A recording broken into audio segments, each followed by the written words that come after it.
A partir de agora, você está na companhia de Edson Castro, o seu melhor amigo na internet. E hoje comigo eu tenho aqui Gabriel Kaminski, graduado, mestrado e doutorado em Ciências Farmacêuticas pela UFPR, PhD na University of Waterloo, consultor da Max Titanium Probiótica Oficial Pharma, preparador de atletas de fisiculturismo.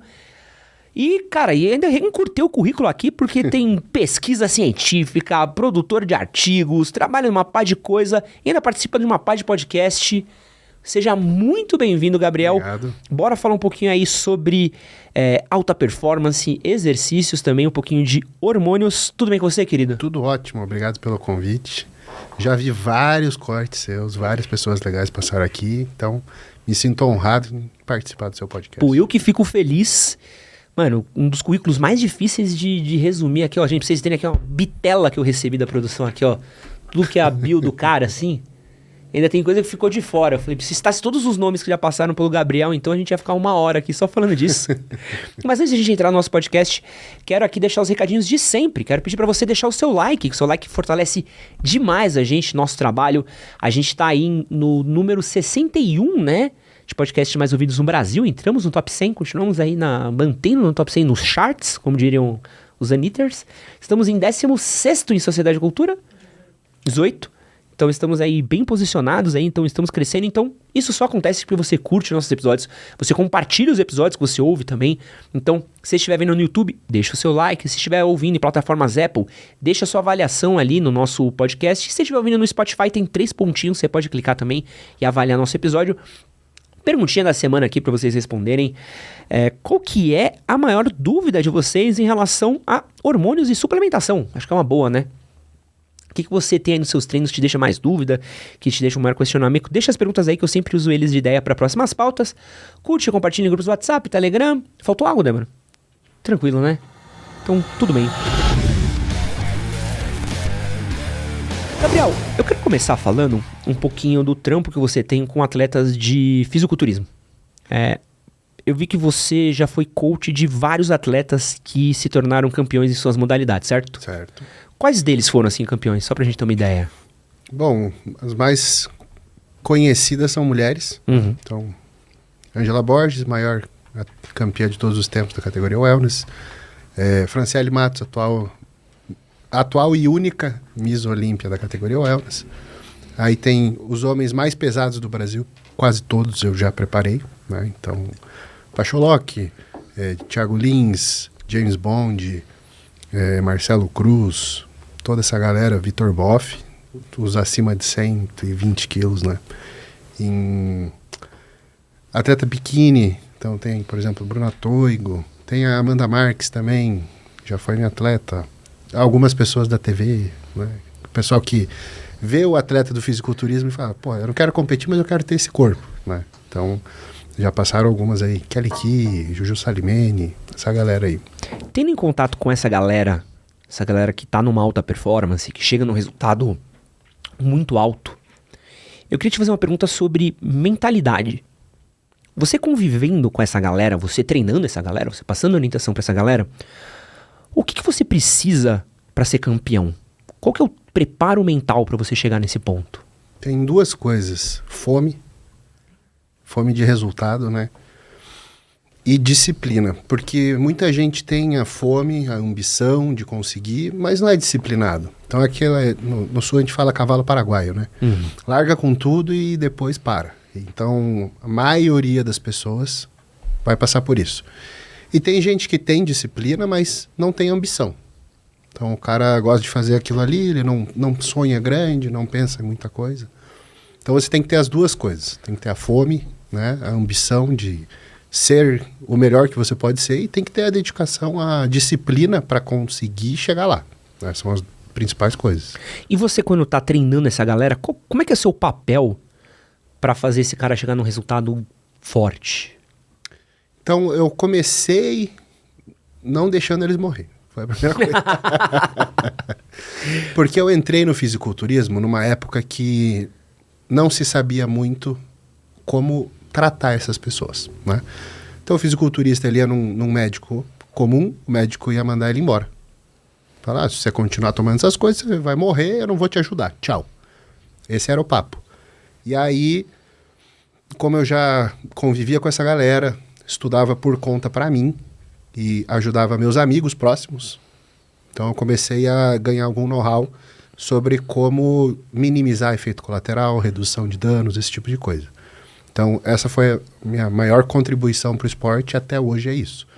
E aí, lógico, a pessoa conseguindo reduzir colateral e tendo um maior tempo de carreira, ela vai chegar mais longe. E aí, por isso, muitos atletas que ficaram bastante tempo comigo tiveram muito bom resultado. Então, essa é a minha maior contribuição, fazer o cara ficar saudável para continuar competindo e não ter que abandonar tudo, né? E quando a gente está falando de uso de hormônios, esteroides, anabolizantes e tudo mais, eu tenho um número aqui que eu achei ele um número muito interessante, né? Entre 2019 e 2021, a gente teve um volume de vendas de anabolizantes industrializados, ele cresceu em 45%. E mesmo assim, a gente ainda vê um estigma muito grande quando a gente está falando de uso de hormônios, de esteroides, anabolizantes. Por que mesmo a gente tendo uma medicina tão avançada, estudos farmacêuticos, farmacológicos tão fortes, ainda existe um estigma no uso desse tipo de substância? Primeiro porque não existe nenhuma disciplina da medicina que estuda isso. Então, qual que é a especialidade médica que estuda hormônio? Endocrinologia. O que um médico vai aprender numa residência de endocrinologia sobre esteroides? Nada, né? Então, o endocrinologista, o curso é focado nas doenças mais comuns, que são causadas por alguma deficiência hormonal. Então, o foco da endocrinologia é diabetes, hipotireoidismo ou hipertireoidismo. É isso. Então, ele não vai sentar para aprender esteroides anabolizantes, diferença entre os hormônios, categorias de hormônios, doses, riscos colaterais. Ele não aprende isso. O andrologista vai aprender como repor testosterona em homem e ginecologista vai aprender a tratar um pouco a mulher depois da menopausa. Então, basicamente é isso. Então, hormônio para performance. Não existe na medicina nenhuma disciplina que ensine isso, né? E também existe um posicionamento do próprio Conselho Federal de Medicina contra isso. Fala, não é para usar. E acabou. Então, para existir uma receita médica de um hormônio esteroide anabolizante, é necessário ter um CID. Ou seja, eu preciso classificar que a pessoa tem uma doença. Não posso pegar uma pessoa saudável e dar hormônio para ela. Isso é antiético na medicina. Então, por isso existe esse estigma. Agora, enquanto não houver estudo, enquanto médicos não forem educados sobre qual é a margem segura do uso, porque se existe um medicamento na prateleira da farmácia, é porque existe uma dose segura, né? Para a gente poder lançar o medicamento, a indústria farmacêutica vai fazer um estudo de segurança e eficácia e o resumo desse estudo clínico é a bula. Então, eu tenho como orientar a pessoa a fazer o uso. Então, enquanto os médicos não forem preparados para esse tipo de prescrição, para saber as margens, né, o lado seguro da coisa, é mais fácil proibir tudo. E é o que a medicina faz hoje. E é muito doido, porque assim, por causa do podcast eu entrei em contato com muitas pessoas do esporte, não só do fisiculturismo, meio fitness, mas também de outras modalidades esportivas também, algumas pessoas que a gente conheceu ao longo de carreiras e conversas. São pouquíssimas as modalidades, para não falar nenhuma, onde você não tenha conhecimento de uso de esteroides. Sim.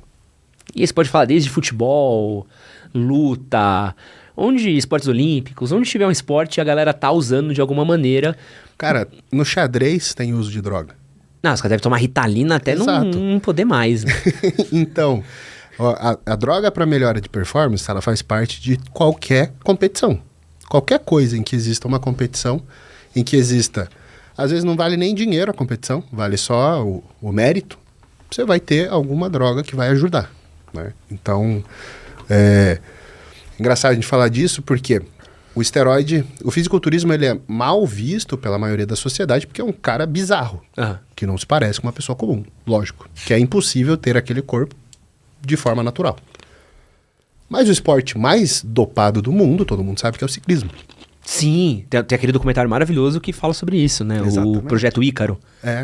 Então assim, mas é um cara magro, ele não assusta. Então ele consegue passar despercebido como um usuário de drogas, né? O próprio... É o Lance Armstrong, o ciclista, né? Ele mesmo. Ele teve problema de testículo e pouco tempo depois a gente foi descobrir o uso de esteroides e tal. E era meio que, uau, que surpresa, né? E o melhor de tudo, ele merecia uma medalha, porque tiraram as medalhas dele, né? Aham. Ele merecia uma medalha por nunca ter caído no doping. Porque ele não foi pego, ele foi denunciado. E eu acho que o ponto é esse, né? Porque quando eu tô falando de esporte, todos os esportes usam. A diferença é que a galera precisa fazer protocolos pra não cair na janela do doping, né? É. E essa foi uma pergunta até que eu fiz uma vez aqui em outro podcast pro próprio Cariani, assim, de como é que... Por que a gente não normaliza isso? Por que será que a gente não normaliza isso dentro do esporte, tendo em vista o quanto que isso poderia, de certa maneira, elevar algumas modalidades? Eu acho assim, precisa haver um teatro onde a gente diga para a criança que o esforço dela é o mais importante. Porque a partir do momento que fica escancarado, né, aí as pessoas vão atribuir qualquer resultado à droga. E aí você desmerece todo o esforço do atleta. Mesmo que todos estejam usando, né? Então, hoje em dia, a realidade é... Vamos pegar a Olimpíada de 88, que foi quando o Ben Johnson perdeu a medalha, porque foi pego com stanozolol na corrida, e deram a medalha para o Carl Lewis. Tem documentário, os caras mostram um documento mostrando que o Carl Lewis também foi pego no doping. Só que ele ficou com a medalha, porque eles disseram que ele tomou um xarope para gripe, que deu um falso positivo de efedrina, pseudoefedrina, e no fundo o cara que fala, né, no documentário, ele fala assim, é porque ele é americano, então o americano não perde medalha. O Ben Johnson é canadense, tira a medalha dele, porque quem paga as Olimpíadas é os Estados Unidos. Então, assim, eu acho que é importante, sim, existir uma barreira onde você, por mais hipócrita que possa parecer, você proteja a pessoa que não tem noção das coisas do uso de drogas no esporte, em qualquer esporte. Então, porque senão a pessoa ela já entra querendo usar. Fala, se eu não tomar isso, eu não vou conseguir ter resultado. Então, você precisa, sim, ter uma barreira para que as pessoas não desmereçam todo o resultado, todo o esforço do atleta. Mas eu tenho uma convicção de que se a droga não foi feita, se eu não consigo fugir dela, então ela foi feita para ficar no esporte, né? E ao mesmo tempo eu acho que se fosse liberado, dentro de alguma margem, pelo menos as pessoas teriam acesso a drogas melhores. Porque hoje em dia as pessoas apelam para coisa que é feita em casa, na cozinha, compra do Paraguai, compra da China, faz em casa sem nenhum cuidado de esterilização e nada. Então as pessoas hoje em dia usam coisas muito piores e que a gente vê às vezes até resultado de exame de pessoa intoxicada com metal pesado porque usou um negócio porcaria. Então o cara tá com mercúrio alto por causa do óleo que tá usando, que diluiu o hormônio, sabe? Você fala, cara, essas coisas não aconteceriam se fosse algo comprado na farmácia, por exemplo. Essa é uma parada que eu conversei isso daqui quando a gente gravou o episódio sobre testosterona, né? A gente falou muito sobre isso. E com o Dr. Matheus também, que é o médico que eu acompanho, que também gravou com a gente, que é o uso do anabolizante falsificado, né? Do esteroide falsificado, né? Desculpa até confundir anabolizante, esteroide, hormônio. Esteroide é uma classe onde o anabolizante faz parte. Perfeito. Pronto. Então, qual que é o risco de usar um esteroide falsificado e como é que eu sei que é falsificado? Como é que eu consigo descobrir aqui? Bom, 66% dos hormônios vendidos no Brasil são falsos. Mas em farmácia também? Não, mas que é apreendido pela polícia. 66%. Então, a maioria da galera aí que tá assistindo podcast e acha no Instagram alguém que vende, vai comprar porcaria. Quais são os riscos? Primeiro, o mais básico não foi feito com boas práticas de fabricação. E então tem bactéria lá dentro. Volta e meia, algum atleta é internado por pneumonia, por exemplo.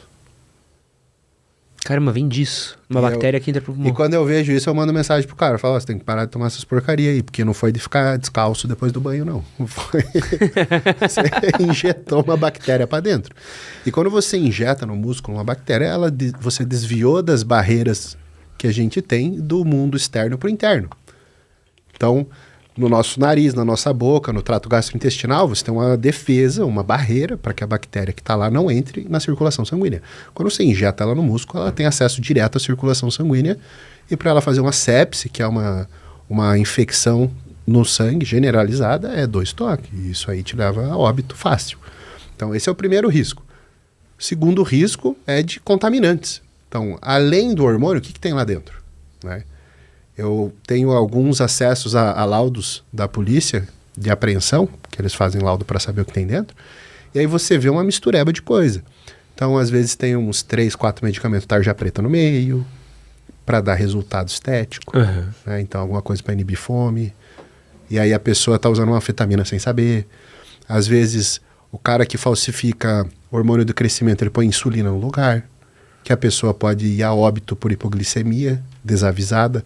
Vai lá, toma, achando que é hormônio do crescimento, faz a aplicação, e geralmente o atleta ele vai aplicar o hormônio do crescimento antes de fazer um exercício, um cardio. Uhum. Aí o cara toma insulina, baixa a glicemia dele, ele vai fazer cardio. Então o risco dele morrer na esteira é gigantesco. Né? Então são muitos riscos envolvidos. Desculpa até a minha ignorância, sim, mas eu acho que quem tá usando, no geral, pensaria assim, quem tá usando provavelmente um esteroide falsificado, muito dificilmente tá fazendo acompanhamento médico, né? Muito difícil. Muito difícil. Ainda mais no Brasil, que a gente tem um acesso muito difícil a médico, exame. Vou te falar que uns 80% do usuário de esteroide nunca fez exame de sangue na vida.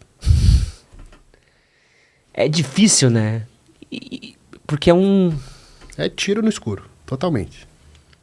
O cara conta com a sorte, tem o sonho de ficar no shape. E o atleta, todo o dinheiro que ele ganhar, ele vai gastar em hormônio. Ele não vai gastar em consulta médica, não vai gastar em exame, né? Porque ele não enxerga que isso é um investimento na saúde dele. Ele fala, eu podia estar comprando mais hormônio. Ou um suplemento melhor. E o cara quando chegava em você, porque hoje em dia você não é mais coach, né? Eu atendo ainda alguns atletas, mas não é o meu forte.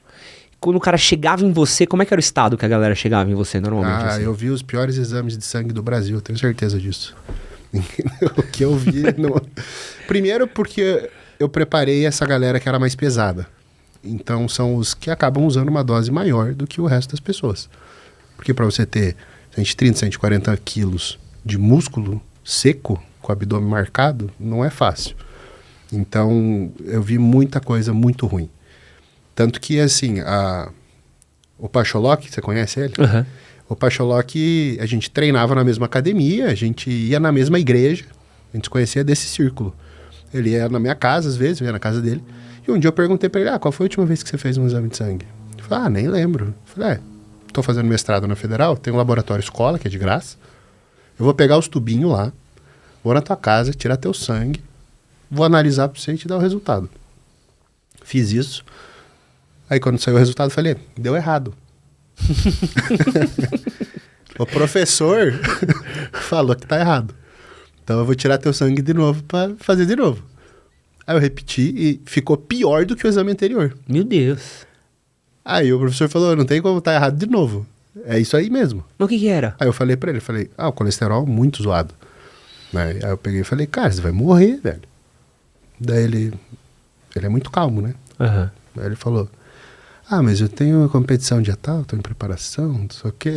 Tipo, falei, vou te ajudar.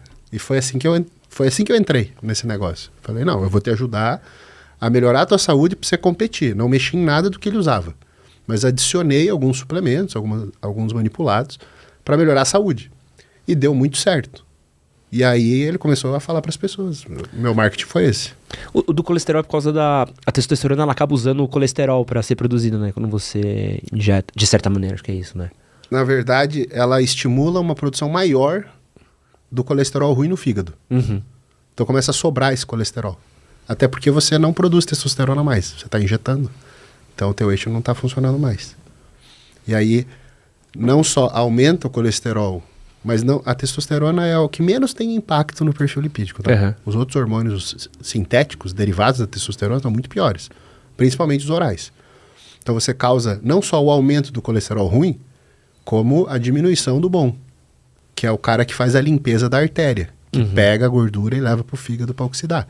Então você começa a ficar propenso a acumular placa de gordura dentro da artéria. E uma dúvida. Se eu tiver um acompanhamento médico legal, eu consigo ter um uso de esteroide saudável? Existe uso saudável de esteroide? Se não existir, tem que banir da farmácia. Tem que tirar, né? Então, existe uma margem segura para uso? Eu tenho certeza que sim. Cada pessoa vai ter uma sensibilidade diferente. Então, tem pessoas que, sem tomar esteroide, já tem hipertensão, por exemplo. Esse é um cara que vai se ferrar. Por quê? Porque o esteroide vai aumentar a rigidez arterial do cara, vai aumentar a pressão dele, vai aumentar o volume de sangue, porque o esteroide estimula a produção de mais sangue. Então, se o cara já tem uma predisposição a ter pressão alta, ele vai ter problema. Se a pessoa já tem algum problema hereditário de próstata, por exemplo, né, o uso de alguns esteroides, não da testosterona em si, mas alguns esteroides orais, por exemplo, podem estimular mais a hipertrofia dessa próstata. Pode não dar nada essa hipertrofia. Ela pode ser benigna, mas ela pode também começar a apertar a uretra do cara e ele desenvolver algum problema.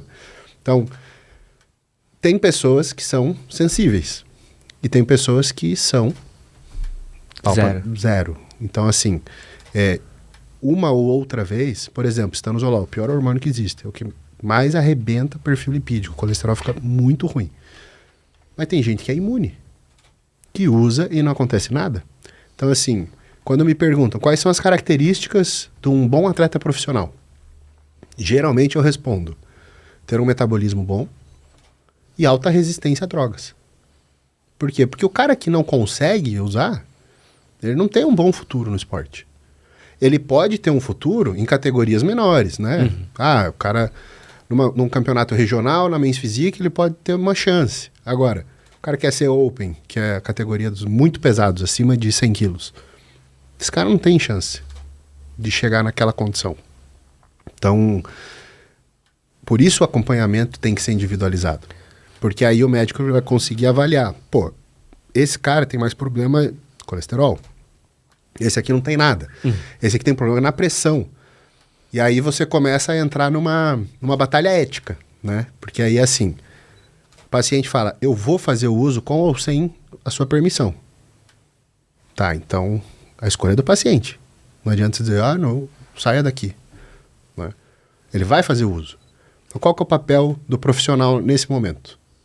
É saber quais são os colaterais que esse cara está predisposto a ter e reduzir esses colaterais.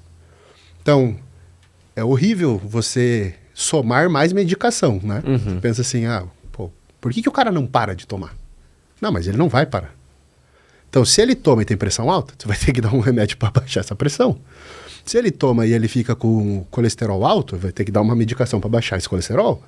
Então, você atua ali como um extintor de incêndio. Você tem que ir apagando o fogo que o cara vai gerar. Porque se você vira as costas para ele, ninguém vai apagar esse fogo. Por quê? Porque ele vai fazer o uso com ou sem o seu consentimento. Né? E quando a gente tá falando de fisiculturismo natural, porque é uma outra vertente, assim, e é muito louco, né, ver o shape que a galera chega, assim. Como é só genética? As duas coisas, né? Primeiro, tem que ter uma genética privilegiada. Mas eu já preparei uma atleta natural, que ela foi vice-campeã sul-americana, na Wellness, que é uma categoria com maior volume muscular do que a biquíni, por exemplo. Mas era uma menina que não errava em nada. E ela tinha até sido gordinha na adolescência. Caramba. Então, assim, o fato dela ter sido gordinha, né, indica também que ela já tinha uma melhor predisposição a ganhar massa muscular. Então, essa parte para ela era um pouco mais fácil do que a menina que é muito magra. Mas para ela secar, ela tinha que sofrer, né? Porque ela não ia usar nada para secar. Com relação a homem, né, tem gente que não acumula gordura, tem uma dificuldade maior de acumular gordura. Então, um cara desse, se ele conseguir empurrar para dentro a comida, ele vai ganhar uma massa muscular mais seca, então ele não vai ter tanto trabalho para ter uma definição muscular. Eu estudei com alguns angolanos no ensino médio, os caras jogavam basquete, parecia que eles faziam fisiculturismo. E ninguém usava esteroide. Então é uma genética abençoada, né, para isso. E cada genética é boa para uma coisa, né? Então você vê, por exemplo, no fisiculturismo, 70% do palco do Olímpia é negro. Os caras têm uma superioridade para fibra de força. Daí você vai ver a natação, a maioria é branco nas Olimpíadas. Por quê? Porque o negro é mais denso, boia menos, é mais lento do que o branco nadando. Então você tem, no esporte natural, essas diferenças vão ficar muito maiores, porque no dopado, o cara vai conseguir compensar uma ou outra diferença com droga. No natural, fica mais evidente a genética que a pessoa tem. E, lógico, ela tem que ser muito mais dedicada pelo seguinte. Ele tem que maximizar a produção natural de testosterona dele, por exemplo. Para isso, não é só comer bem, mas dormir bem, treinar bem. Então, o cara que usa esteroide, ele pode chegar num corpo igual ao cara que é o auge do natural, dormindo mal, treinando meia boca e fazendo dieta bem. Se ele acertar na dieta, mas ele treina meio fofo, só que ele usa esteroide, ele tem um maior estímulo de produção de fibra muscular e ele vai crescer. E ele vai ficar num shape decente, desde que ele coma o suficiente para isso. Já o cara que é natural, não pode perder noite de sono, ele não pode ser muito estressado, porque o estresse arrebenta com a produção de testosterona. Além disso, o cara não pode usar alguns medicamentos, por exemplo, antidepressivo. Antidepressivo baixa muito a produção de testosterona. Caramba. Então, o cara que é natural, ele tem que ser um cara super de bem com a vida e sem erros, né? Então, é bem difícil você ter resultado dessa forma. Mas eu acho sensacional quem se dispõe e fala assim, não vou usar. Porque, na minha opinião, sincera, né, eu usei e hoje não queria ter usado. Porque eu penso assim, o ideal é você usar quando? Quando o seu corpo parar de produzir, quando a tua produção natural diminuir muito. Porque o uso contínuo pro resto da vida vai encurtar a vida do cara. Lógico, aí você entra naquela, eu prefiro viver até os 75, mas chegar super bem aos 75 do que viver até os 90 e ficar acamado e raquítico. Mas, de qualquer forma, se o uso do hormônio vier após a meia-idade, vai ser muito mais saudável. Tem aqui, quero mostrar pra você. Seu Edu é o cara que faz os meus treinos hoje. Esse menino brabo. Natural também. Caraca. Ele é sinistro. E ele tá treinando minha... Não, ele é diferenciado, é um molequinho bom também. Caraca, muito bom. Mas assim, cara, esse sábado eu tava treinando com ele. É bizarro, assim. Você tá fazendo... só mais uma última aqui de pose. Não, muito bom. Cara, tava com ele na academia, assim, é coisa que pra gente que, eu que sou leigo, tô lá pra manter qualidade de vida, coisa de movimento que você fez a vida inteira, não. Isso aqui tá errado porque isso aqui não pega isso daqui é aquilo, tal. Então tem que ter um mindset diferente a galera natural, né? Muito... Não permite erro, né? Não. Lógico que o cara que tem tudo isso e usa hormônio, ele fica muito maior. Mas a maioria que usa hormônio fica grande fazendo as coisas tudo errado.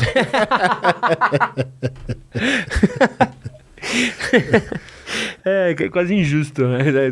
De certa maneira. Com certeza. Mas quando a gente tá falando de uso de hormônio, tem dois pontos que eu queria perguntar pra você aqui. O primeiro deles é o seguinte. Vamos supor que eu queira usar em algum momento, em determinado momento da minha vida, pra tipo assim, eu sou muito magro, queria ganhar massa, ou sou muito gordo, queria perder gordura, dar uma acelerada nesse processo. Existe uma maneira saudável de fazer o uso dos esteroides sem ser danificar minha saúde no longo prazo? Com certeza existe. E isso é o que incomoda a classe médica mais antiga. Porque eles aprenderam que faz mal. Mas só aprenderam essa parte, né? Eles não aprenderam como é que faz o manejo. Então, pra gente ter uma ideia. Quais são os públicos que tiram proveito clínico do esteroide? Então, a gente tem criança com deficiência de crescimento, grandes queimaduras, então a pessoa que queima 80% do corpo está internada.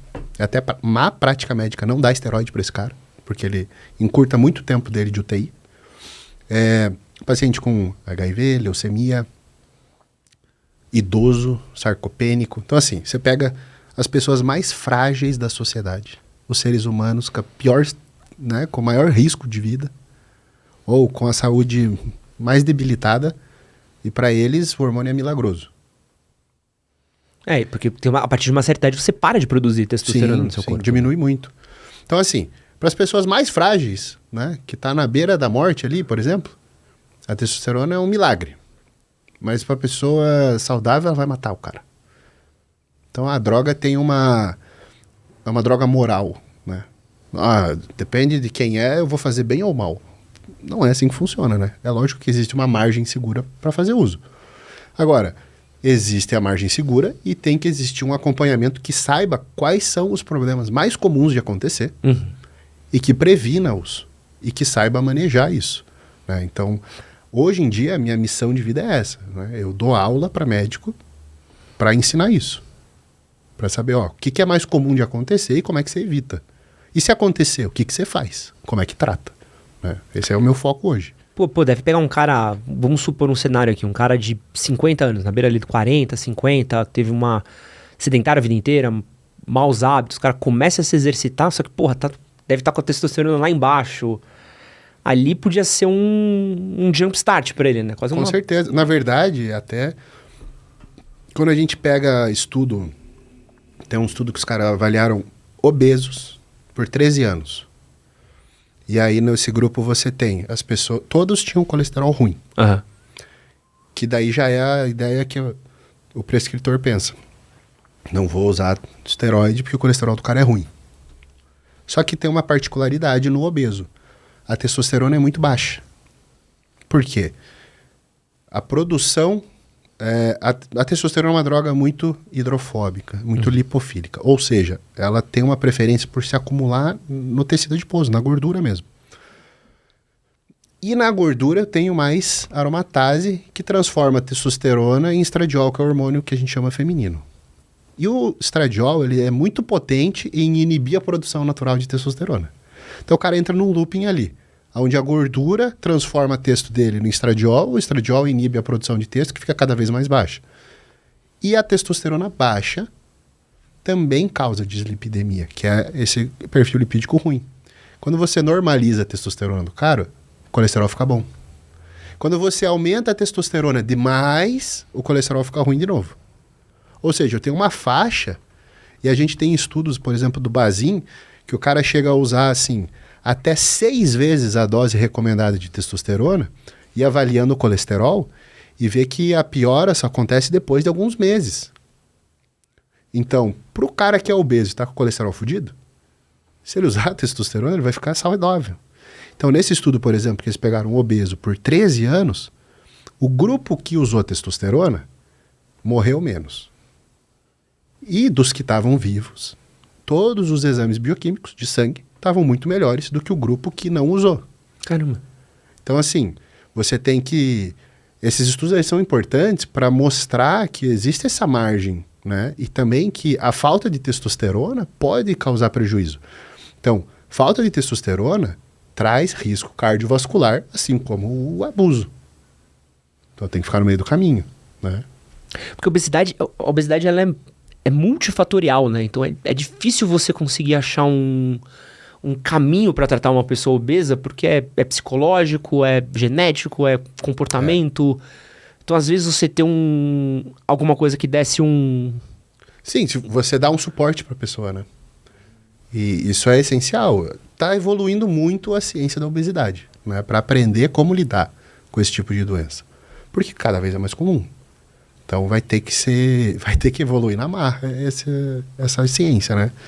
Mas, com certeza, a situação que você colocou, uma pessoa que tem muita dificuldade de ganho de peso, vai tirar proveito do esteroide? Claro que vai. Né? E isso a gente fala até em patologias. Então a pessoa está perdendo muito peso. Por que é usado em HIV? Né? E foi usado nos anos 90 muito nos Estados Unidos. Né? Oxandrolona para HIV. Caraca, não sabia por causa disso. da perda de peso. Que doideira. Né? Porque ganha massa mais fácil, né? Músculo, né? Sim. Então, para não deixar a pessoa ficar raquítica, você usa a testosterona, a oxandrolona, um esteroide anabolizante. Então, às vezes, essa magreza... A gente entra num certo ponto, né, que as pessoas julgam muito o uso do esteroide para função estética, mas se você pegar assim, a pessoa que não aceita o corpo que ela tem e faz uma cirurgia. Isso que eu ia falar, cirurgia plástica tudo bem. Então, não gosto do meu nariz. E a pessoa tem depressão por causa disso. Então, vai lá e arruma. Falta de... eu queria ter um peito maior. Vai lá e põe uma prótese. Então, assim, a pessoa que fala, porra, mas eu sou muito magra. Mas isso aí não interessa. Pô, interessa, porque faz mal pra pessoa. Ela não se ama. Ela não gosta do que ela vê. Faz mal pra ela. Então, até que ponto é estético e não é saúde mental? Eu tenho um amigo que ele ganhou quase 20 quilos. Seguindo o protocolo lá, parou e hoje mantém na academia. Você consegue manter parte dos ganhos com uma boa dieta, com bom treino, né? Perde? Claro que perde, porque você tirou a droga. Mas, às vezes, você só quer quebrar a inércia, né? Começar um movimento. E aí, depois, a pessoa troca esses hábitos. Assim como na obesidade, você vai ter medicação para inibir o apetite.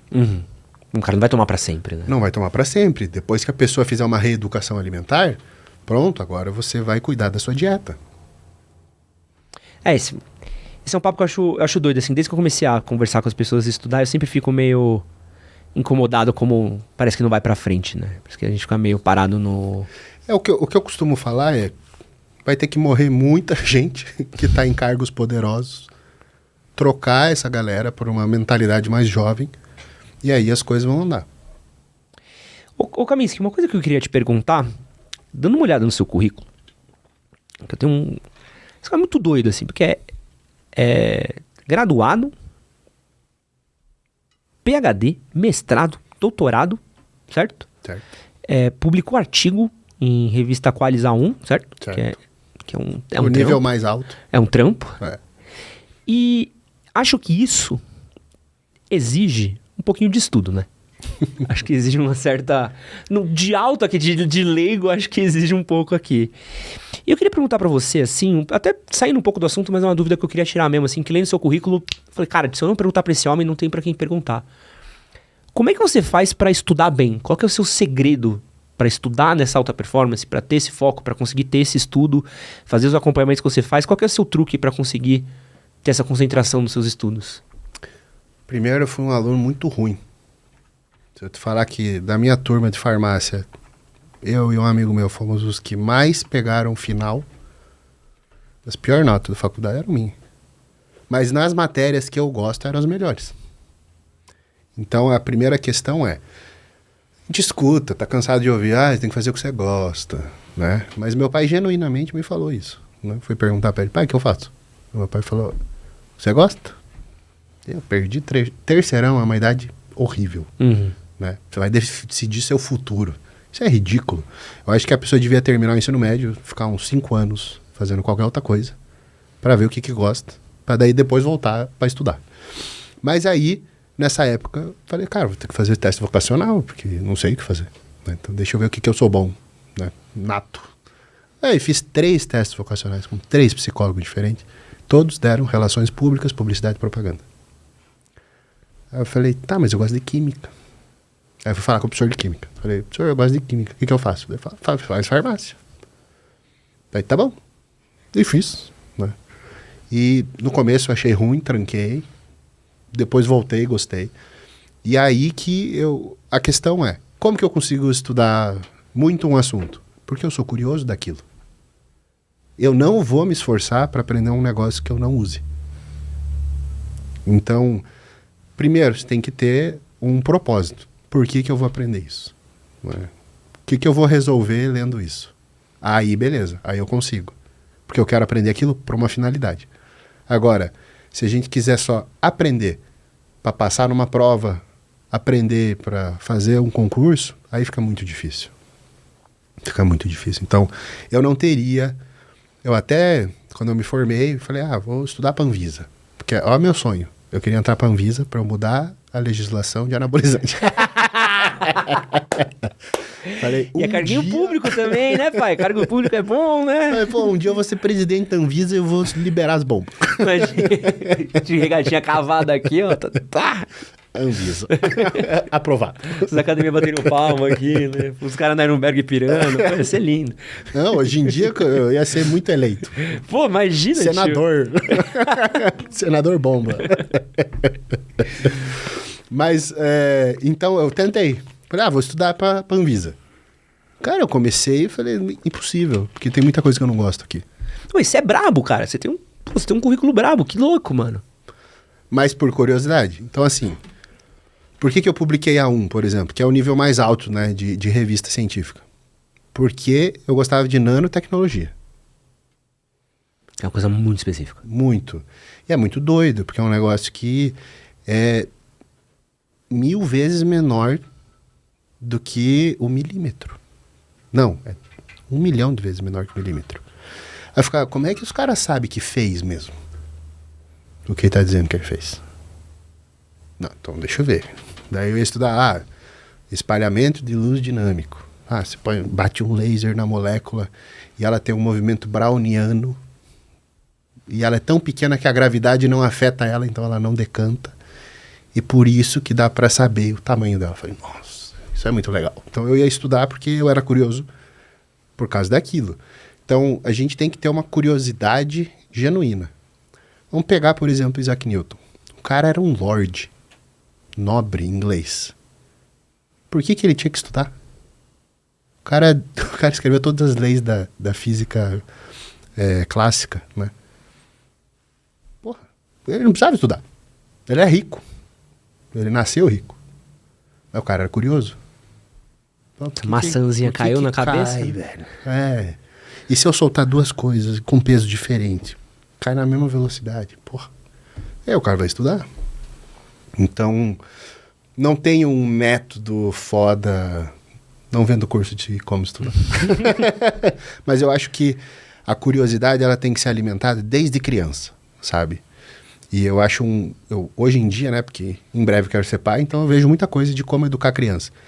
E eu vejo que as pessoas matam a curiosidade das crianças, principalmente com tela. Dá o celular para a criança, para ela não parar de encher o saco, dá um iPad. E não deixa a criança com uma folha de papel rabiscando, não deixa ser criativo, né? Viajar, brincar com folha, achando que a folha é amiguinho, essas coisas. Então, a pessoa tem que ter uma criatividade para ela ter um pensamento abstrato, para ela ter curiosidade e aí fazer a investigação, para aprender, né? Mudando um pouquinho de tópico agora, matei minha curiosidade com essa aqui. Porque quando eu olhei seu currículo, eu falei, mas impossível, velho. E dá-lhe tempo, hein?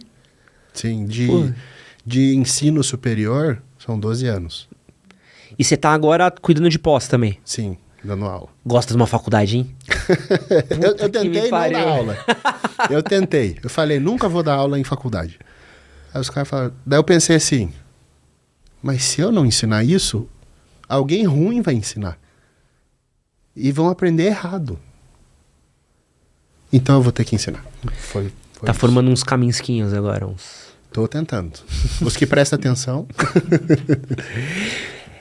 Esse ano, agora o ano que terminou, a gente viu a edição do Mr. Olympia bombar muito, assim. Eu fui até atrás de alguns números de audiência, não consegui achar, mas acho que foi uma das primeiras vezes que eu vi o Mr. Olympia em Trending Topics e a gente sabendo quem tava lá, o que tava rolando.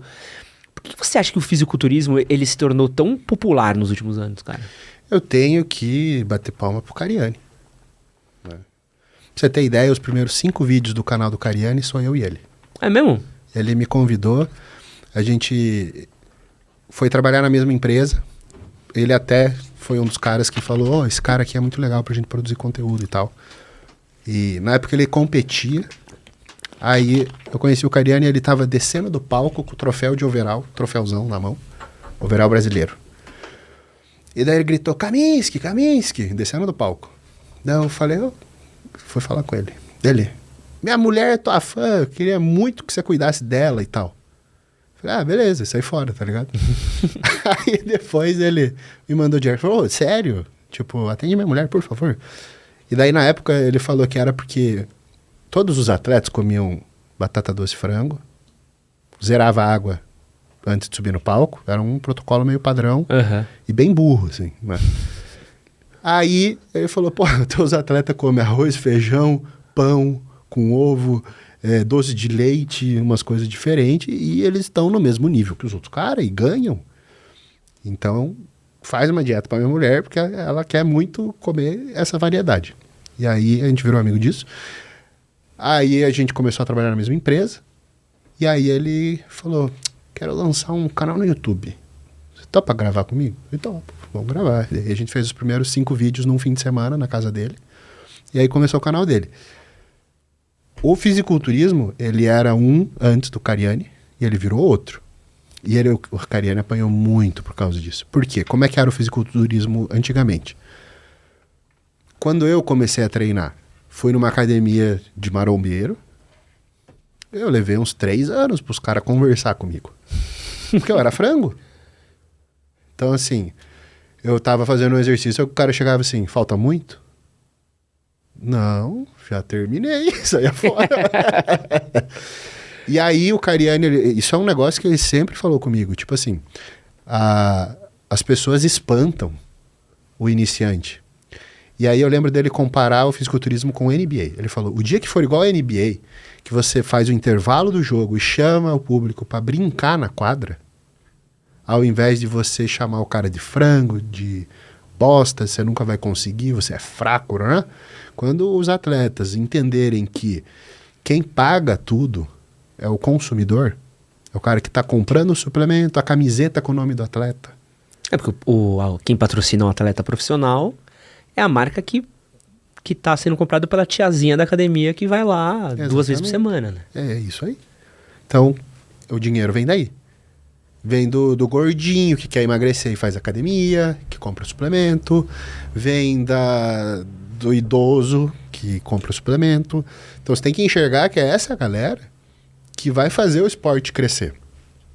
Porque enquanto não houver dinheiro, não existe esporte. Então, quando ele começou a fazer esse movimento de aproximação do público, apanhou muito. A galera chamava ele de noveleiro. Mas por quê? Cara, um campeonato de fisiculturismo é muito chato. Eu fui em muitos. E o pior, quando eu preparava muito atleta, eu tinha atleta de todas as categorias. Então eu tinha que chegar lá 6 da manhã para acompanhar a pintura do atleta, e eu saía embora 1 da manhã. Porque eu tinha que esperar todos os atletas competir. E é chato, o campeonato é chato. Então como que eu vou atrair gente para um esporte que não é dinâmico? Né? Não sai gol no palco. Então não é um negócio... Você vai ficar olhando os caras, ficar girando, mostrando músculo e tchau. Então o Cariani começou a trazer o que a galera chamou de novelinha, mas é o entretenimento maromba. Então puxar para a musculação. Então trazer gente que não é do meio para treinar, esse trabalho que ele tá fazendo até agora, tipo, pô, Danilo Gentili e Sérgio dos Foguete. Pô, são pessoas completamente fora da bolha do fisiculturismo. E foi esse trabalho. A galera pode falar mal dele, pode odiar ele, mas a gente deve muito a ele. Pô, e cola 2 mundos, né? Porque você tá pegando um cara normal, um freak, que vão treinar no mesmo lugar, né? Não tem... Exatamente. A academia ela é muito democrática, porque é o mesmo ambiente para todo mundo. Pro rico, pro pobre. Às vezes o rico vai ter uma academia com ar-condicionado, o pobre não. Mas assim, o peso é peso. E aí a gente costuma falar que o ferro nunca mente. Né? Ferro nunca mente. 200 quilos são 200 quilos, 100 quilos são 100 quilos. Então todo mundo vai ter que entrar embaixo da barra, agachar, para conseguir ter o resultado. E quando a gente tá falando de ser um atleta de fisiculturismo, o que é um fator essencial para a formação de você ser um bom atleta? É você ter determinação? É a genética? É a alimentação? É o treinador? O que faz um bom bodybuilder? Eu escutei o Correia falando esses dias algo que para mim fez muito sentido, é autocrítica. Porque tem gente que não tem autocrítica, né? O cara acha que ele tá excelente. E a autocrítica, um dos atletas, vou falar 1000 vezes o nome do Pacho aqui, mas que eu aprendi isso foi o Pacho, porque o Pacho ele descia do palco e aí a gente comparava, falava, Opa, acho que faltou bíceps. É verdade. Vou melhorar esse treino. Porque é isso. Todo mundo sozinho é bom. O cara tira foto, posta no Instagram, puta, tá muito foda. Mas daí você põe um do lado do outro. Aí você começa a achar os pontos fracos. O meu olho hoje, ele é treinado pra achar defeito. O fisiculturismo me fez assim. Então eu vou olhando, falta isso, falta aquilo, tá sobrando isso, tá sobrando aquilo. E a cabeça vira essa, né? Achar defeitos. E o atleta bom, além de ter essa autocrítica para melhorar, evoluir o que ele precisa também achar os pontos fracos dele, saber quais são, para ele aprender a posar escondendo. Porque eu vi uma história boa sua num podcast, muito boa. Desculpa até te cortar, mas era uma história muito boa. Que era do rival do Arnold, não vou lembrar o nome dele. Será que Mike Mentzer? Era um que tava com ginecomastia, se não me engano. Tá. Uhum. E aí eu lembro de vocês contando de que a pose dele era pra esconder a ginecomastia do jeito que ele parava. Exato. Pô, eu achei isso genial. Caraca, tem isso também, né, no fisiculturismo. Muito, muito. E a NPC dá uma liberdade maior ainda, porque a gente tem federações diferentes, né? Uhum. Então, a FBB tinha as poses fixas, padrão. Você não se mexe, é assim, né? Na EPC o cara consegue torcer um pouco a cintura, mostrar mais o que ele quer, ele consegue melhorar um pouco a pose, sabe? Isso mais nas categorias que a gente chama fitness, né? Wellness, por exemplo. E Men's Physique e tal. Então, a posição da mão, ela pode ser um pouco diferente. Então, a autocrítica para o atleta, ela é essencial para...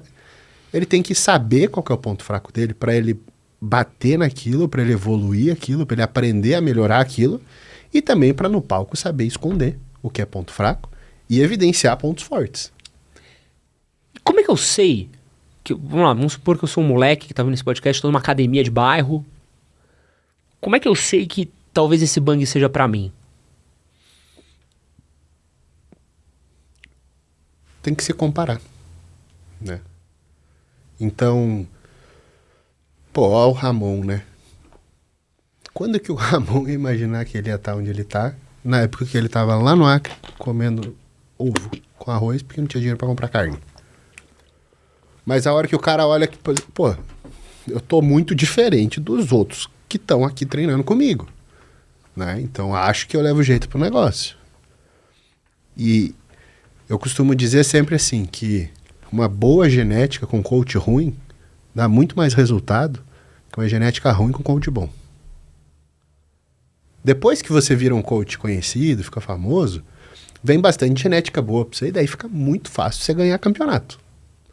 Mas no começo é difícil, porque você pega umas genéticas e fala, cara, não tem o que fazer com essa pessoa. Não vai. Então, pro cara que tá na academia de bairro, para ele saber se ele tem potencial, primeiro ele tem que levar muito a sério, né? Uhum. O Dorian Yates, por exemplo, um dos caras que eu mais gosto do meio, ele tem uma mentalidade muito foda. Ele pôs na cabeça dele o seguinte, ele morava na Inglaterra, falou, na época que os continentes não se conversavam muito, né, e não existia rede social, então o cara só ia ver o físico de alguém numa revista.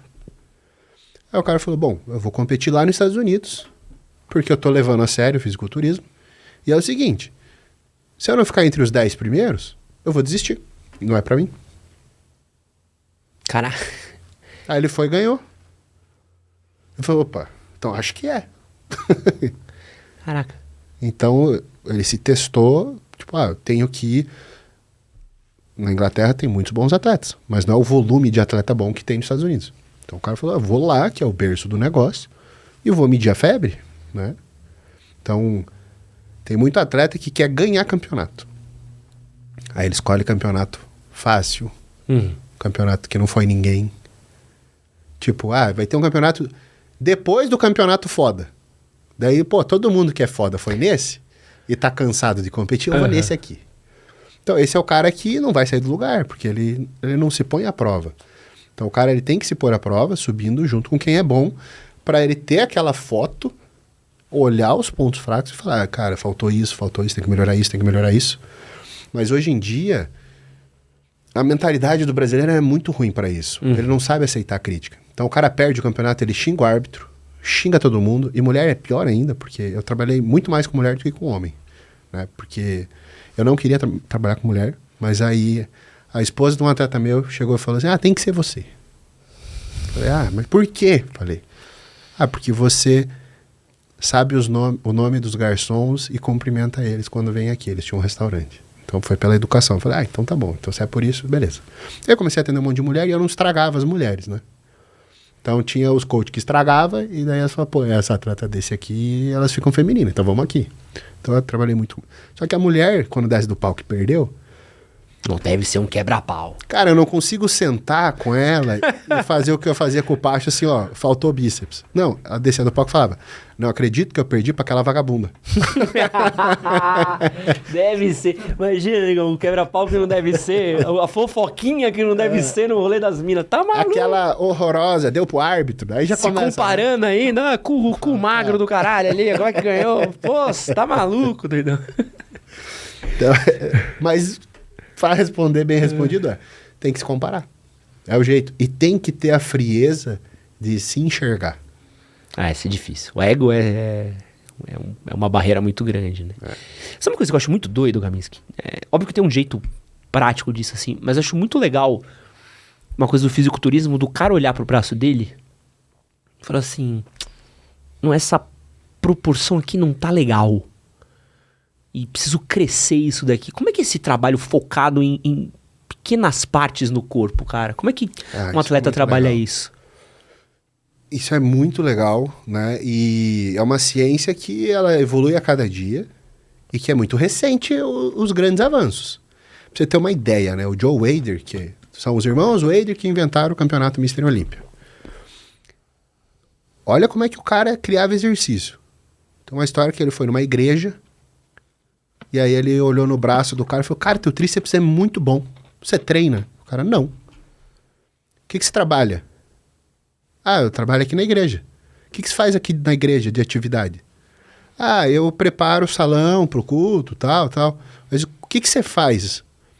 Eu tenho que recolher as cadeiras, montar as cadeiras. Mas como é que você faz? Eu tenho que abrir a cadeira, assim. Caramba.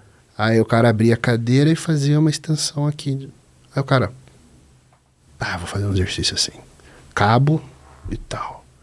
Pô, funcionou. Senti ativar o tríceps. Então, a gente tá falando isso há 50, 60 anos. Então é um negócio muito recente, você saber que tipo de exercício é para qual músculo. E para entrar no detalhe do detalhe, aí o cara tem que entender de biomecânica. Então, assim, a educação física, quando eu tava no ensino médio, era a profissão do cara que não queria estudar. Vai jogar bola e vai fazer faculdade de jogar bola. Hoje em dia, tem muito educador físico, muito personal, muito treinador que ganha mais do que médico e muito mais do que médico. Tem aí treinador cobrando R$300 a aula, R$500 a aula. Não, o preço do personal hoje em dia é loucura. Né? E aí, fora o online. Isso aí o cara cobra ali, às vezes, R$1.000 a aula. E aí... O cara, para desenvolver esse conhecimento, ele tem que estudar biomecânica. É física, pô. É vértice, é ângulo. Cara, é muito louco, vetor, né? É isso. É muito doido como o corpo humano é perfeito, né? Porque você fica vendo... Porque assim, eu sou muito das artes, tudo mais. Então, quando você fazer uma obra de arte, é muito prático, né? Você tem um papel, um lápis, você sabe, se eu passar tantas camadas de tinta, nessa ordem, nesse sentido, sai esse efeito. Passo nessa ordem um lápis, a caneta, o papel, funciona, uma escultura. Você vem passando, tira, É muito fácil. Agora, eu vou fazer esse exercício desse jeito. Mas é uma escultura em carne. Isso é muito louco, cara. É muito louco. Você vê o cara, eu preciso crescer, essa curva do peito não tá legal. Mas se eu fizer mais baixo, ativa aqui que acerta ali. É muito doido, né, cara? Eu acho doido. Eu acho sensacional quem estuda isso. Até o Valdemar, que é o nosso papa aqui do Brasil, tá lançando um livro, ele é engenheiro também, só de mecânica, mostrando ângulo de exercício. E ainda tem a complicação disso, que é os aparelhos, né? Sim.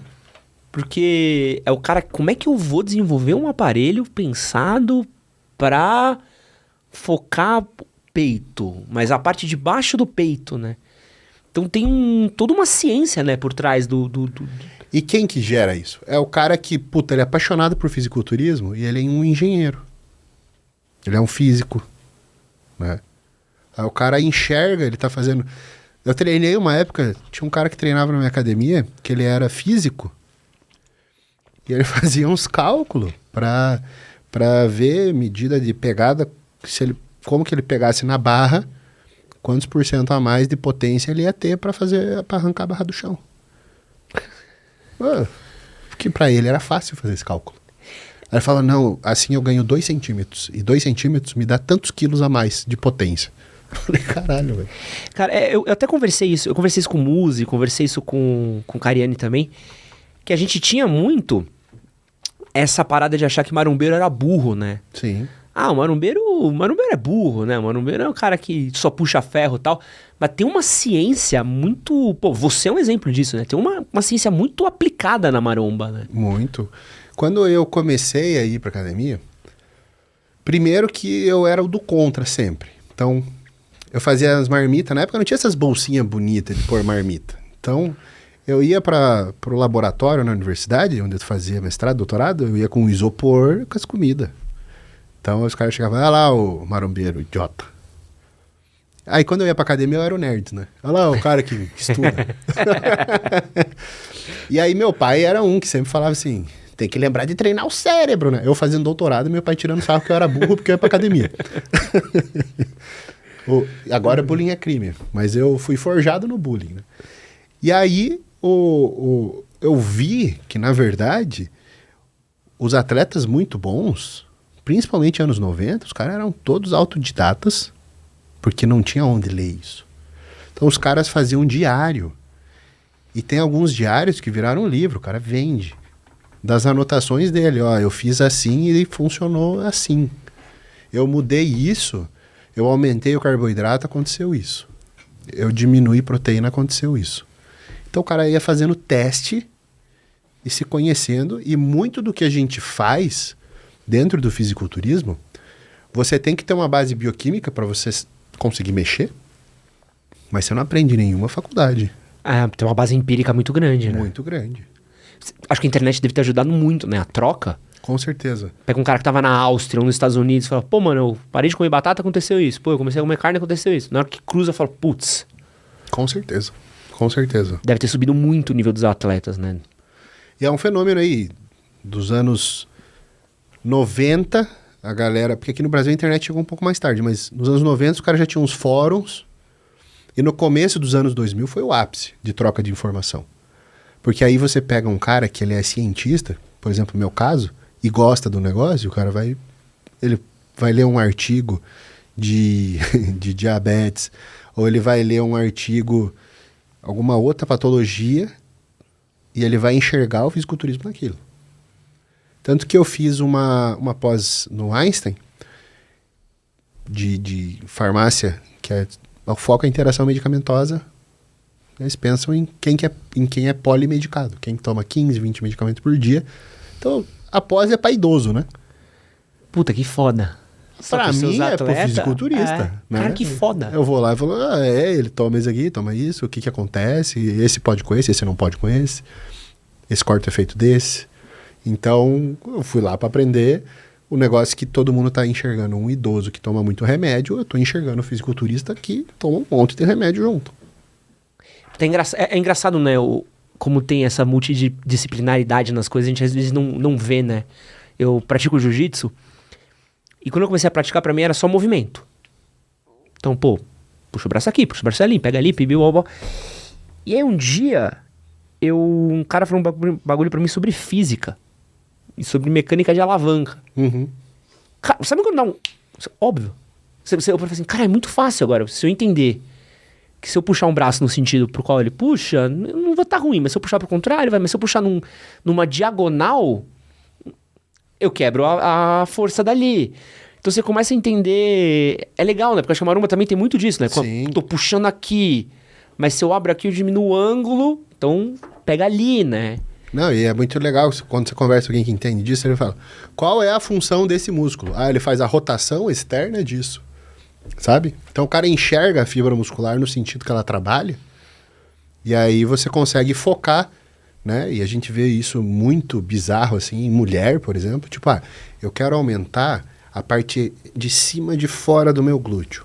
Então qual é o exercício para cá? Isso é doideira. Isso é doideira. Mas eu queria mais embaixo. A gota, que agora a moda é ter a gota. Eu quero a gota no glúteo.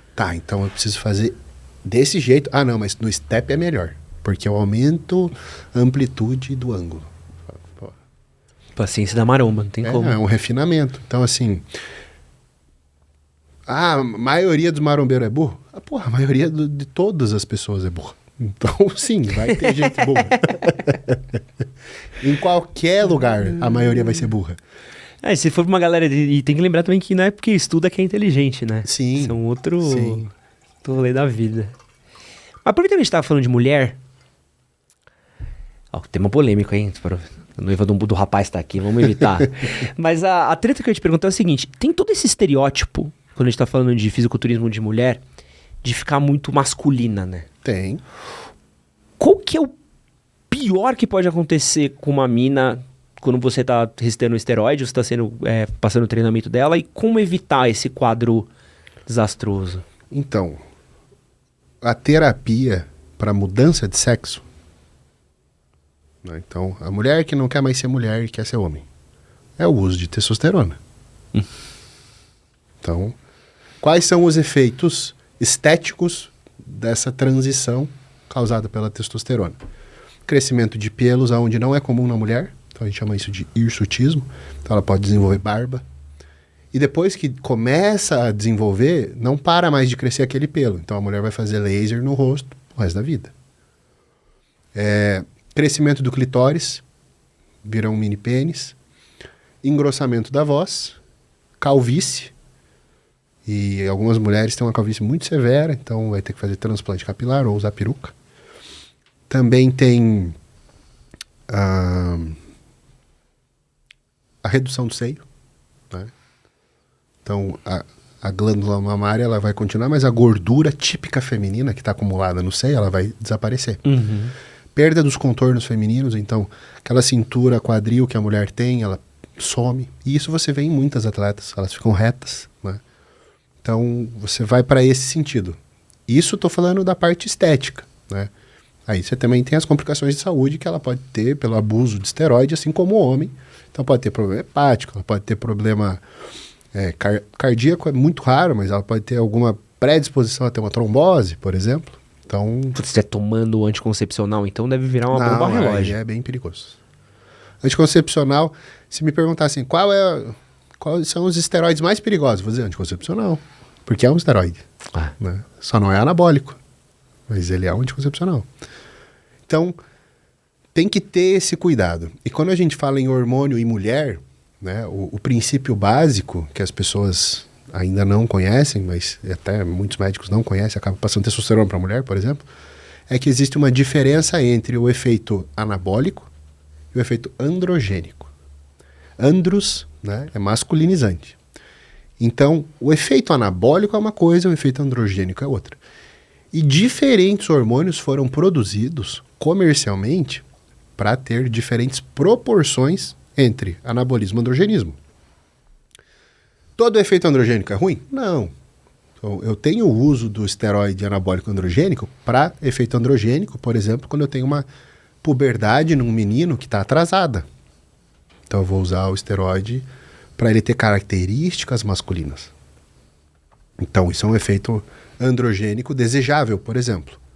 Para o desenvolvimento do pênis, por exemplo. O pênis é muito pequeno, porque ele está atrasado na produção de testosterona e ele tem uma faixa etária para desenvolver o órgão sexual. Vou fazer uma aspas aqui, até te cortando aqui.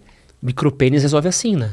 Sim, sim. Tem uma faixa ali, tanto que tem muito caso. Eu tava conversando com um especialista que tem uma faixa ali de micropênis que a culpa é do pai. Com certeza. Se o pai, óbvio, a gente tá falando de um país que não tem acesso a medicação, conhecimento, mas então a culpa do pai é muito forte.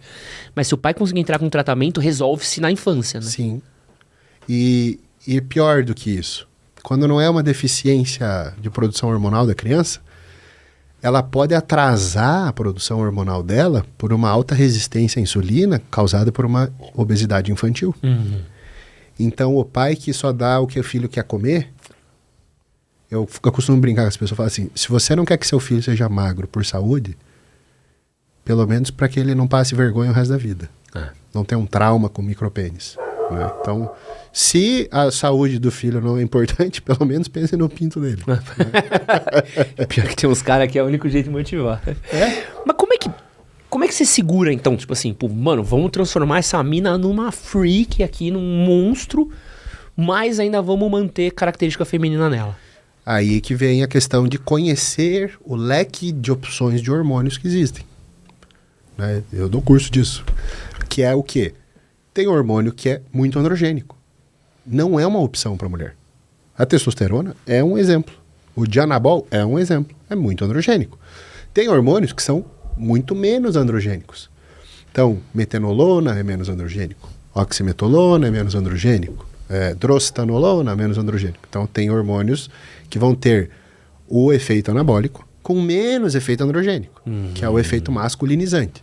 Por quê? Porque eu quero a ligação no receptor, o hormônio receptor androgênico, no músculo. Então, a gente tem estudos em ratos para mostrar quantos por cento um hormônio liga no músculo ou liga em outros tecidos. Né? Então, por exemplo, a gente faz um experimento para ver quanto que aumenta a próstata do rato, porque isso é um efeito androgênico. Então, eu tenho que saber quais hormônios são melhores e quais são piores para a mulher. Primeiro passo. Segundo, dosagem. Mesmo que eu use um hormônio pouco androgênico, em grande quantidade será muito androgênico. Então, eu tenho que ter uma dosagem segura. E isso é algo que a gente titula. Né? Titulação começa com uma dose muito ridiculamente baixa e vai aumentando aos poucos para achar qual é a faixa de dose que a pessoa aceita. Terceiro lugar, maturidade muscular. Porque a expressão de receptor androgênico, ou seja, a quantidade de hormônio que vai ligar no músculo, depende de quanto tempo de treino a pessoa tem, da maturidade desse músculo. Pessoas mais treinadas têm menos efeito colateral, porque eu tenho mais receptor no músculo para o hormônio ligar e menos vai sobrar para ir para pele, para cabelo, para clitóris, para garganta, entendeu? Então, tudo isso faz parte. E ainda por cima, eu tenho alguns medicamentos e alguns suplementos que possuem um efeito anti-androgênico. Para eu combater o efeito androgênico. Se dá um, já corta o outro aqui. Exato. Né? Então, eu tenho que saber usar tudo isso de opção para eu proteger essa mulher.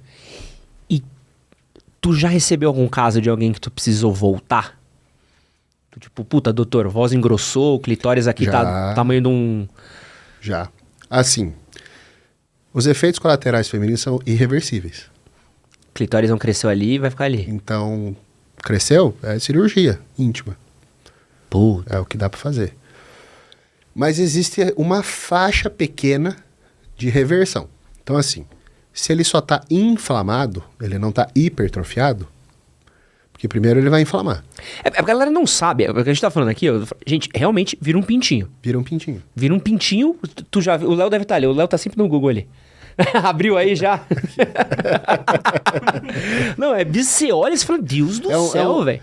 É um pintinho do tamanho do micropênis que o pai não cuidou. É isso, é bizarro, cara. Isso. É bizarro. E pra uma mina, você não precisa nem falar, o autoestima vai pro caralho. Não, né? Como é que ela... Porque aparece no biquíni. E tem essa daí também. Imagina, então ela não vai pra praia mais, né? Ela fica com vergonha, né? Além disso, tem a voz, tem o cabelo, então, tem a acne, que na mulher daí é severa. Então, assim, se o clitóris só está inflamado, se é um estágio inicial, você usa uma medicação antiandrogênica, você consegue reverter, porque você bloqueia a ligação de hormônio lá, né? E aí você tem um retorno. Além disso que eu estava falando, tem a questão também da meia-vida do hormônio que você está usando. Por quê? Se eu uso um hormônio com uma meia-vida muito longa, por exemplo, vamos falar a DECA.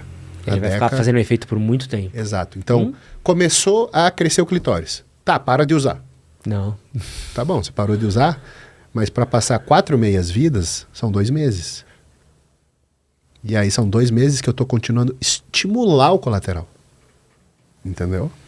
Então tem 2 meses de hormônio ali rodando, estimulando. Se tá grande vai ficar maior, né? Exatamente. Nossa. Então tem que levar tudo isso em consideração. E por isso que eu sou a favor da gente ter disciplinas de farmacologia hormonal, que é o curso que eu dou, para que as pessoas saibam manejar os hormônios. E saiba pelo menos essas diferenças. Por quê? Eu fui convidado por um dono de hospital para ter uma reunião sobre o lançamento de um programa de residência em medicina esportiva.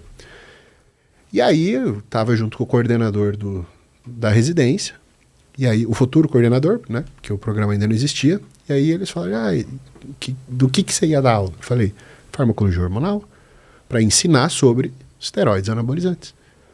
Aí o coordenador falou, eu sou contra, não quero que tenha essa disciplina. Daí eu falei, mas o cara que vai no médico do esporte,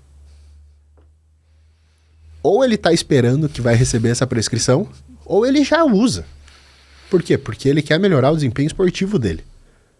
Mas a medicina do esporte ela é muito focada em trauma e reabilitação. Ah, quebrou aqui, como é que arruma e volta a jogar? Sabe? O foco é esse. E aí você pega e fala, cara, mas o mundo mudou, o Brasil mudou. Nos últimos 5 anos, mudou muito.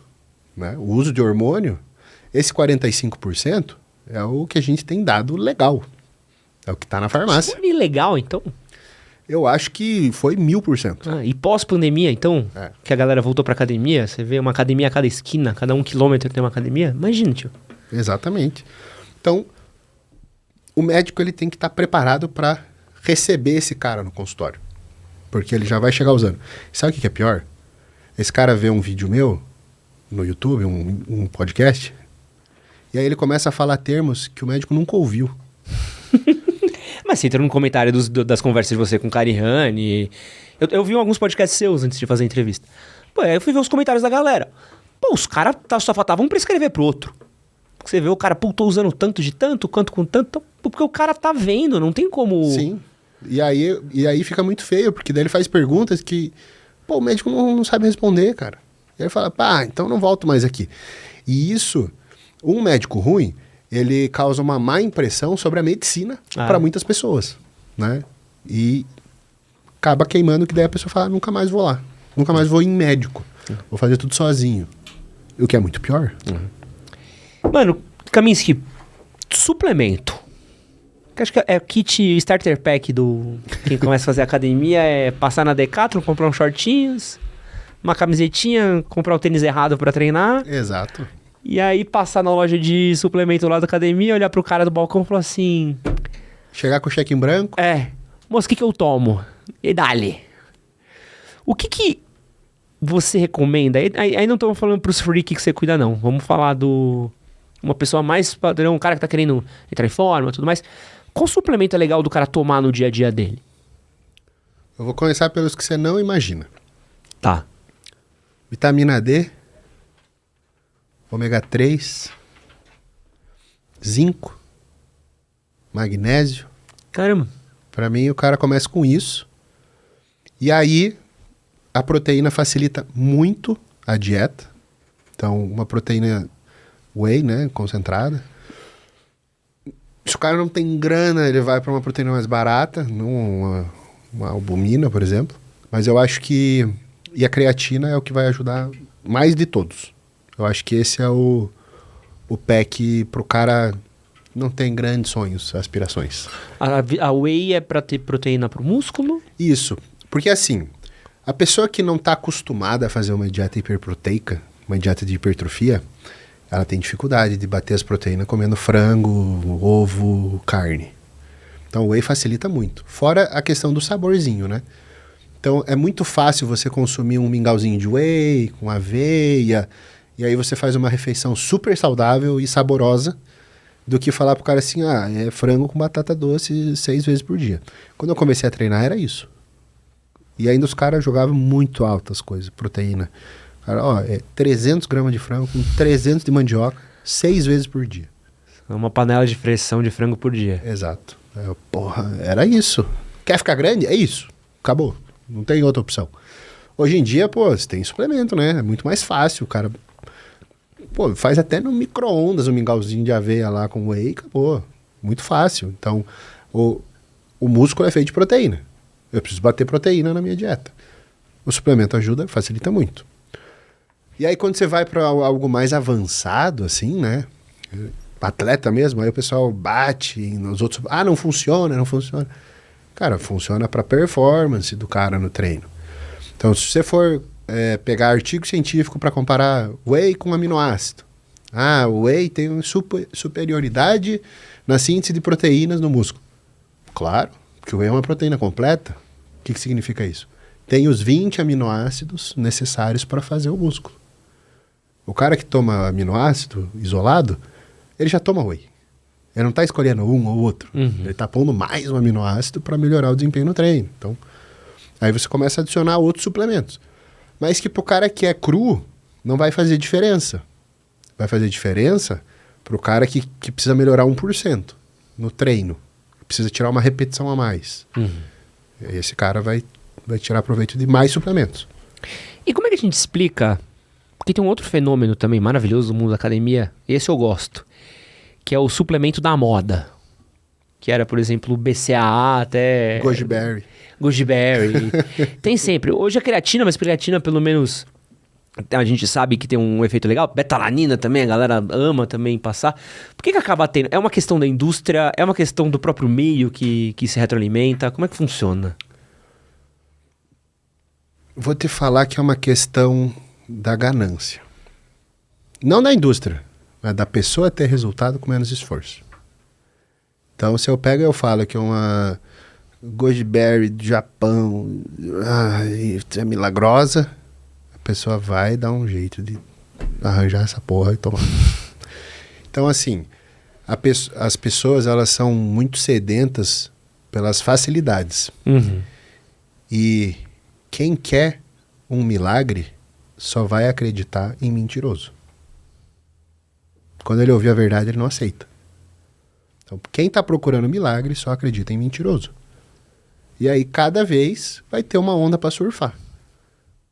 Sai uma publicação sobre alguma coisa, aí faz um barulho sobre aquele assunto, aí todo mundo vai. É isso aí. Então, enquanto tiver otário para vender, tem esperto para... Otário para comprar, tem esperto para vender. É foda. Até para citar uns 500, né? Teve óleo de coco, uma hora que tudo era óleo de coco. É bom pra tudo. Nada é bom pra tudo. Simples assim. Nada é bom pra tudo. Mas aí você falou a BCA. Pô, BCA é útil pra várias situações, principalmente pra quem tá internado. Glutamina também. A gente vê... Tem um artigo sobre tempo de internação em hospital. E aí você compara a glutamina até com antibiótico, cara. Caramba. Pra reinfecção. Então, assim... Existe uso? Existe. Você não pode dizer que nada é ruim pra tudo e nada é bom pra tudo. Você falou do BCA, tem uma muito boa, que eu, pós-pandemia, eu tinha ganhado muito peso, né? E, terminou a pandemia, eu falei, preciso voltar a me cuidar, saúde, voltei a me exercitar. Tava perdendo muito peso. Aí um dia minha mãe veio me visitar aqui. Ah, filho, eu trouxe umas coisas pra você e tal. Ó, comprei isso daqui, ó. Um potão de BCA pra mim. Eu falei, que isso, mãe? Não, porque eu fui na minha academia, perguntei pro professor, falei, meu filho tá se exercitando, ele falou, compra BCA pra ele que é bom. Falei, mãe, mas você sabe pra que serve? Não. Sabe pra que eu preciso tomar isso? Não, mas o professor indicou, é bom. Eu falei, porra, é foda, né? Também porque às vezes eu vejo que até algumas pessoas dentro do próprio meio também passam coisas, né? É um pouco, acho que o trabalho de vocês é legal por causa disso, né? Que o conhecimento, às vezes, quando ele é compartilhado, tu evita um 100 conto que você gasta numa loja de suplemento que não precisaria, e gasta 100 melhor, né? Sim, não, e a gente vê na medicina alguns mil que você evita que a pessoa gaste. Né? Agora tá na moda da soroterapia. O cara paga 20 conto numa bolsa de soro e vende a R$1.000. E ainda tem que falar que tem que ir toda semana. Fala, pô, não é possível que alguém acredite nisso. Aí você vai ver, acredita, o cara fatura 4 milhões por mês com soro.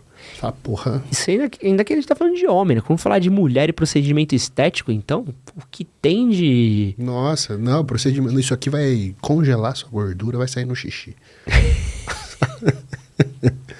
Já me chamaram pra uma dessas, é boa. Você faz um tratamento daí e fala, mano, impossível que alguém curta muito. Não, e é só 20 mil reais o tratamento. Nossa. Fala, nossa. O bom de influenciador, pelo menos, é que a gente ganha uns ganha de graça umas loucurinhas dessa daí, uma pecada roubada, tio. E por que tem suplemento que é proibido por aqui, mano? O pessoal odeia a Anvisa, né? A Anvisa é uma bosta. Mas eu vou falar assim, a Anvisa é o órgão mais sério que tem. É chatão, né? Chatão. Então você tem que comprovar duas coisas, segurança e eficácia. Ela só é morosa, lenta para a liberação das coisas, mas se você comprovar segurança e eficácia, beleza. Então, por exemplo, creatina levou 10 anos para liberar no Brasil. Caraca. Melatonina levou 5. Então, é lento o negócio aqui. Por quê? E ainda para a creatina ser liberada, teve que rolar uma cooperação, tipo, as indústrias de suplementos se juntaram para juntar artigo científico para embasar a venda. Para falar assim, Anvisa, Libera deixa pra a gente nós. acelerar o trabalho de vocês de procurar os artigos científicos. Tá aqui, ó. A gente está entregando para vocês estudarem. Então, a Anvisa é séria. E assim, a gente parte de uma diferença cultural entre a colonização latina e colonização anglo-saxônica. Então, país como o Brasil, você é culpado até que você prove o contrário. Então, você quer lançar um negócio, tem que provar que não faz mal e que tem benefício. Aí você pega Estados Unidos, por exemplo, é o contrário. Não, pode tudo. Eu lanço o que eu quiser. Se o FDA, que é a Anvisa deles, quiser proibir, ele que tem que fazer a legislação e proibir. Então, por exemplo, proibiram a efedrina. Na outra semana estavam vendendo a sinefrina. O cara faz uma modificação química na molécula. Você proibiu essa? Tá bom. Pronto, uma nova. Aí a FDA que tem que correr atrás para ver se vai proibir ou não. Mas qual que é a fita da efedrina de... Ela é vasoconstritora, aumenta a pressão e teve muito caso de glaucoma, né? Aumenta a pressão intraocular. Caraca. Então, puta suplemento pra queima de gordura. Já bota ali nas comprinhas de Miami, né? Não, mas foi proibido nos Estados Unidos. Mas, pô, era o melhor que tinha. O melhor termogênico que tinha era a fórmula ECA. Efedrina, cafeína, aspirina. Que a aspirina ainda aumenta a meia-vida do negócio. Uhum. E aí, a efedrina... O que acontece, né? Os caras começaram a tomar o ano inteiro essa porra. Tomar direto. Aí se ferrava, né? Aí a pressão vai lá pra casa do chapéu. Então, aí tem que proibir. Mas tem alguma coisa boa lá da gringa que não tem aqui? Eu gosto, por exemplo, citrulina nos pré-treinos lá. Dá pra mandar manipular aqui. Mas a indústria de suplemento não pode pôr na prateleira. O que é isso, citrulina? É um vasodilatador. Então você junta ali a betalanina com a citrulina, a arginina, faz um suplemento para pré-treino, para você ter mais dilatação, ter mais pump e tal. Aqui agora também um suplemento, um ativo que eu gostava muito era... É um outro vasodilatador que também foi proibido agora pela Anvisa. Então, acaba que, assim, nessa questão de pré-treinos nos Estados Unidos, você tem uma liberação de algumas coisas a mais. Mas nem sempre isso É bom, né? quer dizer que é bom, né? Porque nos Estados Unidos você tinha pré-treino com MDMA. Aí você treinava e ainda ficava mais 6 horas ligadão. Mas aqui a gente tem MDMA no geladinho. Que é a moda do carnaval. Ah, é? Eu tava conversando isso hoje. Mas, cara, mas é uma brisa que eu sempre... É real, não tô brincando não. Tá? A tendência no carnaval desse ano é comprar... Sabe sacolé, geladinho? Sim. Com ou êxtase ou MDMA dentro. Caraca, velho. Brasileiro testa o teto, né? A gente testa até onde a gente vai. Carnaval, então. Mas eu achei muito louco quando eu fui tinha ido uma vez só pros Estados Unidos, eu fui pra uma cidade muito específica, pequenininha, e eu fui a primeira vez agora, né? Mano, a farmácia nos Estados Unidos é um universo à parte. É a nossa primeira parada nos Estados Unidos, sempre é. A gente vai pra uma Walgreens passear. Não, é um rolê. Você anda assim, meu monte de produto de beleza pra mulher, tá? Compra os cremes, os batom e tal. E aí tem o freak show, né? Que você vai num cantinho ali, eu vi um canto, que era o canto do talas e coisas pra você pôr caso você quebre alguma coisa em casa. Isso. Então os caras tinham tala de dedo, dando instrução, quebrou seu dedo, você instala assim, porque não tem plano de saúde. Não, e o acesso à saúde é muito caro nos Estados Unidos. Um dia de hospital é $10.000. Não, é loucura. E aí os caras têm esses freak show deles lá, mas assim, pô, o remedinho de gastrite deles é bala. Os caras não fazem exame de vista lá. No supermercado ou na farmácia tem todos os graus de óculos disponíveis. O cara vai pondo, vê, esse aqui ficou bom e tchau. Isso é muito, americano vive muito no hard, assim, né? Muito no hard, muito. É muito, assim, é impressionante. Agora, em contrapartida, né?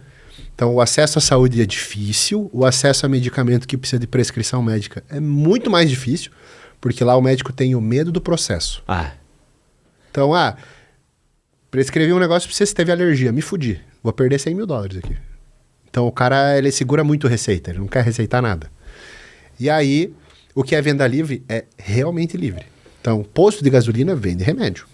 E sabe o que é louco? Europa é bizarro. Europa, pô, eu tava em Barcelona, não tem farmácia. Farmácia é tudo natural. Eu tive uma crise de gastrite ferrada. Eu não consegui comprar remédio. Porque não tem. Eu teria que ir num hospital pra pegar uma receita pra passar num lugar muito específico pra poder comprar. Não, e o sistema de saúde da Espanha ele é super bem visto com relação à medicação pelo seguinte. As farmácias lá, elas são autarquias como se fosse cartório. Então, o Estado pega e fala assim, esse bairro tá com tantos habitantes, eu preciso pôr uma farmácia. Então, o número de farmácias é por habitantes. Aqui no Brasil, você tem quadra que tem 5 farmácias, uma do lado da outra. Irmão, aqui na Moca, é bizarro. Aqui, você tropeçou, você cai numa farmácia aqui. Tem uma farmácia a cada meio quarteirão aqui, é bizarro. Repara quando você estiver voltando pra casa, a quantidade de farmácia que tem aqui. Vou reparar. E aí lá é assim, então, agora existe a necessidade de uma farmácia. Então abre um concurso público, como se fosse um concurso para cartorário, para quem vai ser o dono dessa farmácia, porque é uma concessão pública. Aí o cara tem que ter no mínimo mestrado em clínica, ou seja, ele tem que saber fazer a consulta farmacêutica para assumir a farmácia. E aí o cara pode... o farmacêutico lá ele participa da prescrição. Que loucura. Então você senta com o farmacêutico e muitas vezes você vai e leva um diagnóstico. Tipo, eu tenho isso, então vamos escolher a medicação com você, com o profissional que só estuda a medicação. Cara, que loucura. Então, é uma evolução da coisa no sentido mais sério possível. Só que isso não dá dinheiro igual empurrar remédio pra todo mundo e vender biscoito junto. Então... Eu só queria um Lufital. Eu só queria um Lufitalzinho, não tinha. Kaminski, quem quiser conhecer mais o seu trabalho, onde é que eles podem te encontrar? Kaminskão, Instagram. Boa. Aí cara, tem link lá onde a pessoa encontra meus cursos, encontra link pra consulta, tá tudo lá. Cara, Kaminski, muito obrigado pelo seu tempo. Eu que agradeço. Maravilhoso poder conversar com você. E muito obrigado você que ficou com a gente aqui até agora. Um grande beijo e é nóis. Valeu!